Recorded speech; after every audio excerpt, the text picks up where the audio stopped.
إن أحسنتم أحسنتم لأنفسكم، وإن أسأتم فلها.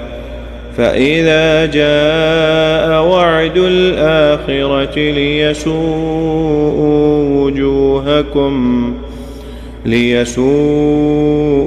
وجوهكم وليدخلوا المسجد كما دخلوه أول مرة وليتبروا ما علوا تتبيرا.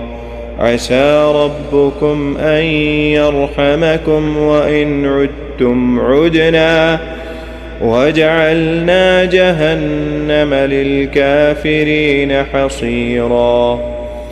إن هذا القرآن يهدي للتي هي أقوم ويبشر المؤمنين الذين يعملون الصالحات أن لهم أجرا كبيرا،